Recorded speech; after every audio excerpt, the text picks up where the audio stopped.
Hey guys, welcome back to another episode of our 8 day tour. सो हमारा last episode जो कि day 4 था को हम लोग सैंड ड्यून्स में टेंट स्टे में रह के क्लोज करते हैं। सो डे 5 में सुबह उठ के हम लोग अपनी टेंट साइट को एक्सप्लोर करते हैं जो कि काफ़ी खूबसूरत थी। टेंट्स काफ़ी लग्जरी होते हैं, एसी से लेकर good bathroom, clean bathroom, toilets, everything is available in this tents. So this is a good place to stay. Next day morning लगभग 10 बजे तक हम अपना ब्रेकफास्ट करके रेडी होके तैयार हो जाते हैं अपने अगले डेस्टिनेशंस पे निकलने के लिए, जो कि जैसलमेर सिटी का एरिया था। So hi, good morning guys, it's day 5 of journey. यहाँ से निकल के हम लोग जा रहे हैं अभी जैसलमेर, जो कि अप्रॉक्सीमेटली 1 घंटा लगेगा और 1 घंटे के बाद हम लोग चेक इन करेंगे and today we will explore Jaisalmer city. So let's see कितना कवर कर पाते हैं। सैंड ड्यून से जैसलमेर सिटी का डिस्टेंस लगभग 40 किलोमीटर है, जो कि 1 घंटे का समय लेता है। रास्ते में आपको काफ़ी सारी डेजर्ट एडवेंचर साइट्स मिल जाएगी, लोग पैराग्लाइडिंग, पैरासेलिंग करते हुए दिख जाएंगे।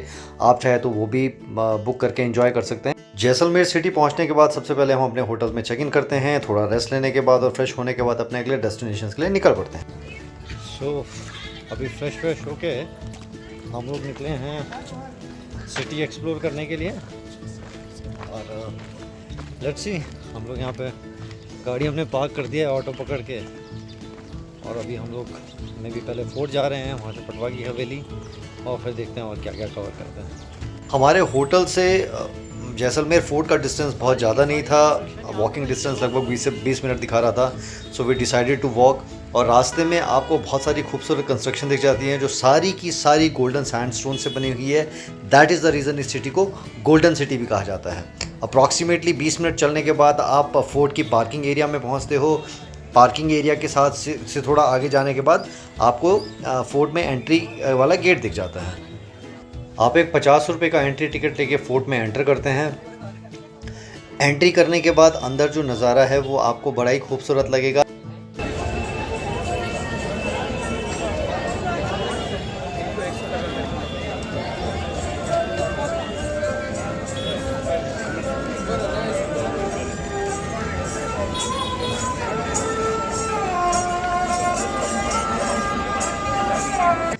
जैसलमेर फोर्ट एक लिविंग फोर्ट है, लोग आज भी इस फोर्ट पे रह रहे हैं। आप जैसे जैसे इसकी गलियों से आगे गुजरेंगे आपको गलियों के दोनों तरफ बड़ी खूबसूरत बाज़ार, जहाँ पे टिपिकल राजस्थानी कल्चर से रिलेटेड चीज़ें बेची जाती हैं, वो आपको देखने को मिलेंगी, जिसमें खूबसूरत कठपुतलियों से लेकर रंग बिरंगे बहुत ही खूबसूरत आपको चीज़ें देखने को मिलेंगी। आप फोर्ट की खूबसूरत येलो सैंडस्टोन से बनी हुई गोल्डन कलर की दीवारों पे और उस पे बहुत ही खूबसूरत रंग बिरंगे डिफरेंट आर्टिकल्स को निहारते हुए आगे बढ़ते हैं, जो कि देखने में बड़े खूबसूरत लगते हैं। थोड़ी दूर आगे चलने के बाद आप मेन एरिया में पहुंचते हैं, जहां पे जैसलमेर के राजा रानी का महल है, जिसे म्यूज़ियम कन्वर्ट किया गया है।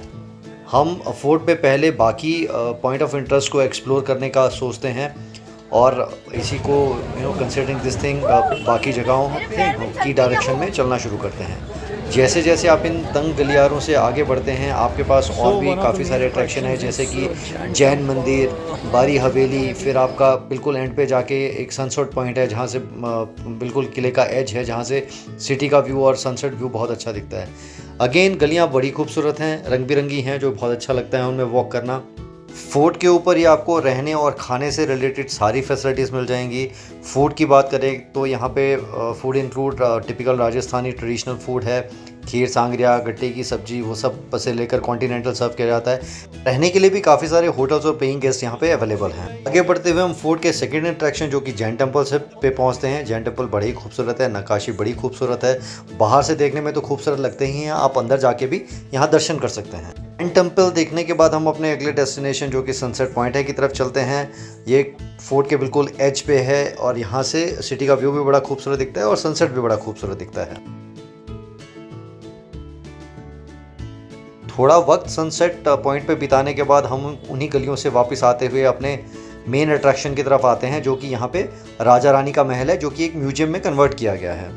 आप थोड़े स्टेप्स चलने के बाद यहाँ पे मेन टिकट काउंटर के पे पहुँचते हो।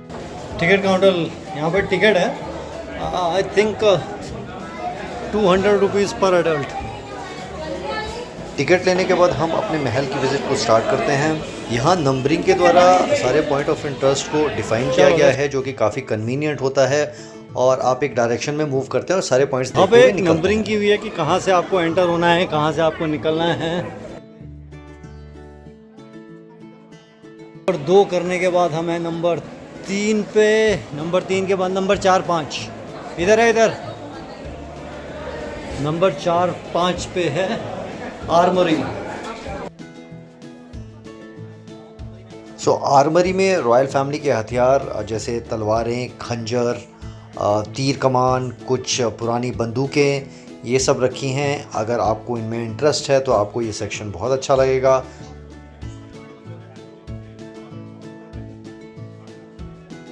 ये देखने के बाद आप महल के दूसरे सेक्शन जो कि दीवान खाना की तरफ बढ़ते हैं। दीवान खाना में एक रॉयल बैठक है।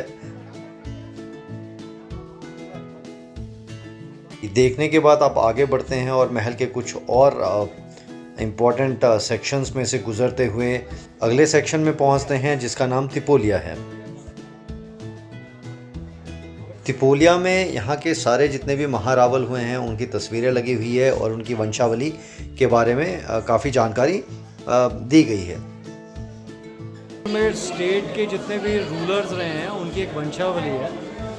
तो अगर देखते हैं तो महाराजा जैसलदेव से शुरू होती है और महाराजा अभी बृजराज सिंह जो कि करंट महाराज हैं, महारावल हैं, उन तक ये है। ये देखने के बाद आप गजविलास की तरफ बढ़ते हैं। गजविलास में एक शाही पालकी रखी गई है।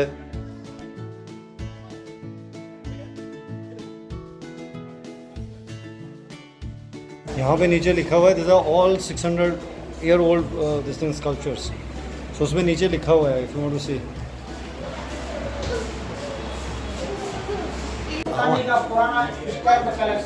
ये स्टैम्प कलेक्शन है, करेंसी है। स्टैम्प और करेंसी कलेक्शन देखने के बाद हम अगले सेक्शन में पहुंचते हैं जो कि रंग महल है। जैसा कि नाम ही बताता है, रंग महल की दीवारें, छतें बड़ी ही खूबसूरत है, रंग बिरंगी हैं, जो कि काफ़ी सारे बेल्जियम ग्लास और काफ़ी सारे बाकी चीज़ें यूज़ करके बनाई गई हैं।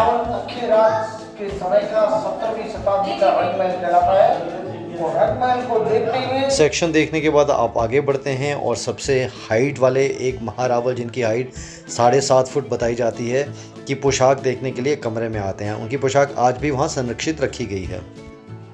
कुछ और सेक्शंस देखने के बाद हम लोग किले के सबसे ऊपरी हिस्से में पहुँचते हैं जो कि एक ओपन एरिया है।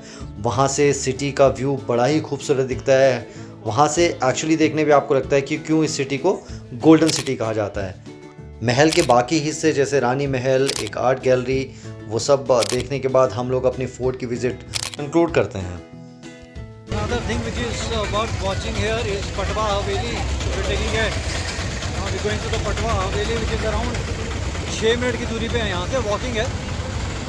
आप पैदल भी जा सकते हो। फोर्ट से पटवा हवेली जाने का डिस्टेंस बहुत ज़्यादा नहीं है। आपके पास ऑप्शन है, या तो आप पैदल भी जा सकते हैं विच टेक्स अराउंड 10 मिनट्स, या फिर आप रिक्शा करके भी जा सकते हैं। It's your personal choice. Patwa हवेली जाने का रास्ता काफ़ी संकरी गलियों और मेन बाज़ार में से होकर गुजरता है। अगेन बाज़ार रंग बिरंगा है और गलियों में मार्किंग की है जो आपको पटवा हवेली जाने की डायरेक्शन दिखाती है इन केस अगर आप भटक जाते हैं। पटवा हवेली पहुंचने से पहले हमें एक और बहुत खूबसूरत हवेली दिखाई देती है और हम वहां पे फॉर्चुनेटली उस हवेली के बारे में हमें वहां के एक लोकल व्यक्ति से काफ़ी जानकारी मिलती है। ये जैनों की करीबन 150 से 200 साल पुरानी हवेली है। ओके, पटवा फैमिली है, पटवा सरनेम है। हाँ जी, इनका अभी 7वां से 8वां जनरेशन पास में रहता है। जैन फैमिली। तो इनके ओनर थे, वो कहीं बाहर चले गए। अच्छा, सो ये वाली हवेली पर्टिकुलर जो है ये डोनेट कर दी गई। गाँव में औरतें काम करती है। ओके, नक्काशी बड़ी खूबसूरत है। ये पूरी हैंड नक्काशी है, पूरा हाथ का कार्विंग है। ओके, पुराने जितने भी मकान है, पुराने जितने भी घर है, वो सारे ओपन कोर्टयार्ड है। हाँ हाँ, ओपन कोर्टयार्ड, क्योंकि पहले यहाँ पे तो न तो बिजली थी, न तो पानी था, तो लोग क्या करते थे, जैसे पानी रेन आया तो उसका पानी कलेक्ट स्टोर करते थे। हाँ जी, वो रेन के लिए जो यहाँ पे पूरा था वो कलेक्ट करते थे, रेन वाटर। ओके, और एयर के लिए भी अच्छी है। राइट, यूनिक डिज़ाइन है। एक हवेली के अंदर, जैसे अभी अपने अपार्टमेंट है, तो पहले भी एक हवेली के अंदर 2-3 फैमिलियाँ रहती थी। अच्छा, जैसे एक फैमिली यहाँ पे उनका रूम, ये किचन रूम, ये पूरा वॉशिंग के लिए और खाने के लिए, वो वापिस second part, second family, third part, third हवेली। हाँ जी। उस हवेली की खूबसूरत नक्काशी को सराहने के बाद हम लोग आगे बढ़ते हैं और मेन पटवा हवेली की तरफ पहुंचते हैं, जो कि वहां से 2 मिनट का डिस्टेंस था। अगर पटवा हवेली के बारे में बात करें तो ये 5 ग्रैंड हवेलियों का एक क्लस्टर है, जो कि एक वेल्दी जैन मर्चेंट गुमन चंद पटवा जी ने अपने 5 बेटों के लिए बनवाई थी। लगभग 19वीं सेंचुरी में ये हवेलियां बनी हैं। हवेलियों की खूबसूरती देखते ही बनती है। हवेलियां अपने आप में एक कल्चरल एग्जाम्पल है, उस पर नक्काशी हो या फिर उसकी ग्रैंडनेस हो, देखने में बड़ी खूबसूरत और बहुत रिच लगती हैं। थोड़ा समय वहाँ बिताने के बाद हम अपने नेक्स्ट डेस्टिनेशन की तरफ निकलते हैं। अभी हम लोग पटवा हवेली फिनिश करके अब हम यहाँ का लास्ट अट्रैक्शन है गड़ीसर लेक। तो गड़ीसर लेक जा रहे हैं और हमारे साथ हैं हमारे भाई साहब, क्या नाम है, कुमार भाई है हमारे को, ऑटो में छोड़ेंगे हम वहाँ तक। चलो पवन भाई, ठीक है, रास्ते में बताते रहना क्या क्या आ रहा है, कुछ खास आ रहा है तो, ठीक है पवन भाई। बड़ी कंजेस्टेड गलियाँ हैं यहाँ पे, जैसे ओल्ड सिटी में होती हैं। गड़ीसर लेक जाने के लिए हम लोग ऑटो राइड चूज़ करते हैं, जो कि वहाँ की टिपिकल तंग गलियों में से होकर आगे गुजरता है। राइड बड़ी खतरनाक है। सिटी में ऑटो हायर करके ट्रैवल करना ही एक बेटर और कन्वीनियंट ऑप्शन है, क्योंकि गलियाँ काफ़ी तंगी पुरानी हैं। मार्केट है, पुरानी सिटी है ये कहाँ पे आ गया हम लोग? ओके,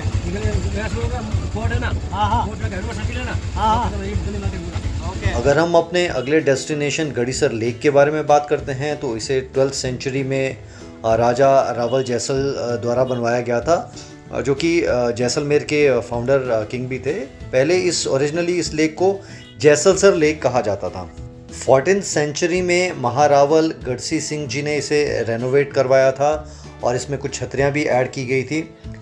उसके बाद इस लेक का नाम उन्हीं के नाम पे रीनेम करके जो है गडेरिया लेक और गड़ीसर लेक किया गया था। लेक में बोटिंग की ऑप्शन अवेलेबल है, आप अपनी चॉइस का टिकट लेके बोटिंग का भी एंजॉय कर सकते हैं। नाउ गड़ीसर लेक में we have this option of boating. हमने बुक किया है 4 person paddle boat and here we are somewhere in middle of the lake. झील के बीचों बीच एक छतरी है जो देखने में बड़ी खूबसूरत लगती है। पर्टिकुलरली सनसेट का व्यू झील पे बड़ा खूबसूरत लगता है।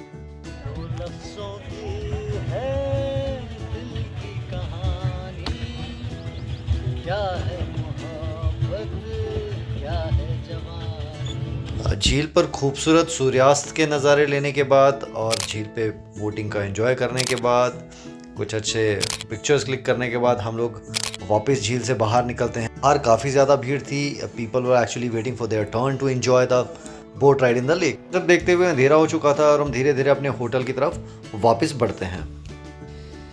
Hey everyone, so with this I think we have concluded our day 5 and also our 2 days journey trip to Jaisalmer. Jaisalmer, it's a nice place. I mean, if you're planning to visit, I must recommend. It's a nice place. To the max 2 days or 2 days or maximum 3 days are sufficient to cover Jaisalmer and surrounding areas.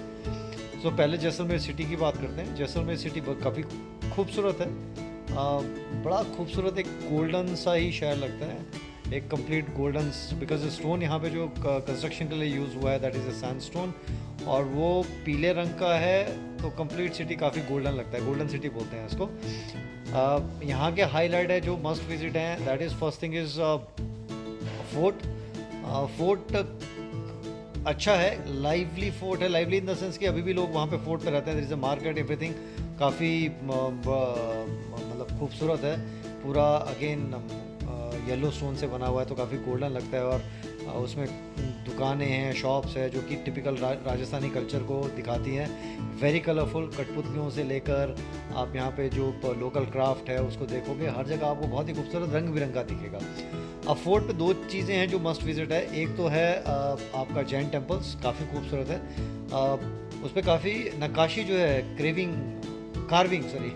Carving काफ़ी बहुत खूबसूरत है, sandstone के ऊपर बड़ी सुंदर लगती है। दूसरा है राजा रानी महल। राजा रानी महल रॉयल फैमिली का महल है जो कि एक म्यूज़ियम में कन्वर्ट किया गया है, और उसका एक टिकट है। अब टिकट देके वो मतलब takes around half an hour 45 minutes to cover that entire महल। एंड जैन टेम्पल भी काफ़ी खूबसूरत है। ये दोनों मस्ट हैं। ये करने के बाद बाकी आपकी इच्छा है, आप काफ़ी सारा आपको घूमना है, शॉपिंग करनी है, आप कर सकते हो। सेकेंड थिंग सिटी में वो जो मस्ट है दैट इज़ पटवा हवेली। पटवा हवेली आपको फोर्ट से वॉकेबल डिस्टेंस है। आप फोर्ट से लगभग 10-1 मिनट की वॉक करके पटवा हवेली पहुंचोगे। पटवा हवेली एक्चुअली वहाँ पे 5 हवेलियाँ हैं, सेम आर्किटेक्चर है, सेम बनाई हुई हैं। एक यहाँ के सेठ थे, उन्होंने अपने 5 बेटों के लिए सेम हवेलियाँ बनाई हैं जो कि एक म्यूज़ियम कन्वर्टेड है। वहाँ की नक्काशी बड़ी खूबसूरत है, बहुत ही प्यारी है, आप वो विज़िट कर सकते हो। उसके आजू बाजू में अगर आपको शॉपिंग करनी है तो बीच में आपको मेन ओल्ड जैसलमेर मार्केट दिखेगा, तो आप वो कर सकते हैं। वो कवर करने के बाद तीसरी जो यहाँ पे चीज़ है that is Gadisar lake. Gadisar lake जो है वो एक इसमें एक जो इसको छतरी बोलते हैं, छतरियाँ बनी हुई हैं, एक छतरी बनी हुई है और एक लेक है, पानी है उसमें। इवनिंग टाइम में बोटिंग होती है, इवनिंग मतलब बोटिंग होती है, उसमें आप बोटिंग कर सकते हो। पैडल बोट्स है या फिर चप्पू वाली बोट्स हैं, और छतरी है जो कि अच्छी लगती है। सो this is with in city I think अगर है। उसके अलावा भी यहाँ पे कुछ म्यूज़ियम्स है, बाकी चीज़ें हैं। As per your availability, again I will say as per your time availability, या फिर आपके पास कितना एनर्जी है और कितना आप कवर करना चाहते हो, म्यूज़ियम है, बाकी चीज़ें हैं, वो आप कर सकते हो। Now the another second day will be for surrounding वाला एरिया, जो बाहर का एरिया है। यहाँ से सराउंडिंग्स में आप जा सकते हो। तनोट माता टेम्पल है। तनोट माता टेम्पल लगभग 1.5 से 2 घंटे का रन है यहाँ से। हिस्टोरिकल सिग्निफिकेंस है, 1974-71 की इंडिया पाकिस्तान वॉर से रिलेटेड है। तनोट माता मंदिर जाओगे, वहाँ से 15 किलोमीटर दूर जो है वो इंडिया पाकिस्तान बॉर्डर है, वहाँ पे आप जा सकते हो ड्राइव करके। इस एरिया में इसी मंदिर है और ये है, बट यहाँ जाने का जो ड्राइव है, रोड, वो बहुत खूबसूरत है। रोड बहुत अच्छा है, आजू बाजू कम्प्लीटली एक डेजर्ट प्लाटू टाइप है। और अगर आप ड्राइव करके जा रहे हो तो आपको बहुत मज़ा आएगा, अगर आप खुद ड्राइव कर रहे हो। उसके बाद आप वहाँ से लॉन्गोवाल में एक छोटा सा म्यूज़ियम है, बहुत म्यूज़ियम है। 1971 का जो बैटल जो हुआ था उसका एक क्या बोलते हैं उसको, एक बैटल वहाँ पे हुआ था, लॉन्गोवाल करके जगह है, जो बॉर्डर मूवी में भी दिखाया गया। वहाँ पे एक म्यूज़ियम है, म्यूज़ियम आप एक्सप्लोर कर सकते हैं। म्यूज़ियम करने के बाद देन उसके बाद दूसरी बाकी जो एक्टिविटीज़ हैं, यहाँ पे आप आओगे तो काफ़ी सारे पैकेज बुक करते हैं जो कि डेजर्ट से रिलेटेड है। सैंड ड्यून्स करके सन एक टाउन, एक छोटा सा कस्बा है, उसके आसपास जो है आपको सैंड के वो सैंड ड्यून्स में है, वहाँ पे स्टे करवाते हैं। So that normally is your tent stay में होता है। कैमल सफारी होगा वहाँ पे, थोड़ा कैमल पे ले जाके आपको राइड करवाएंगे। फिर वहाँ पे जीप सफारी है, जीप्स में ले जाके आपको सैंड ड्यून्स में लेके जाएंगे। That is okay, fun. Again आपकी चॉइस है, आपको करना है कर सकते हो, नहीं करना है तो ऑप्शनल रख सकते हो, बट इट्स अ डिसेंट। आपका मोस्टली जो पैकेजेस होते हैं उसमें नाइट स्टे है टेंट्स में, और रात को कल्चरल प्रोग्राम है। और ये सफारीज वगैरह जो है वो आप कैसे आपने पैकेज बुक किया है उस पर डिपेंड करता है, इंक्लूडेड भी हो सकता है या फिर एक्स्ट्रा देके भी आप वहाँ पे कर सकते हो। सो दिस इज़, हमने इतना ही कवर किया था, this was sufficient. Another thing which we did not cover, and if you wish, if you are in this area and you want to cover, there is another spot जो एक famous है, कुलधरा करके एक village है। It's they call it's a haunted place. I mean वो एक रात में ही पूरा का पूरा गांव जो है वो सब लोग छोड़ के अबैंडन करके आ गए थे. So that is another place. Otherwise I think that's all about Jaisalmer. अच्छी जगह है, खूबसूरत जगह है, मस्ट विजिट. स्पॉट्स मैंने आपको बता दिए हैं. सो एक्सप्लोर.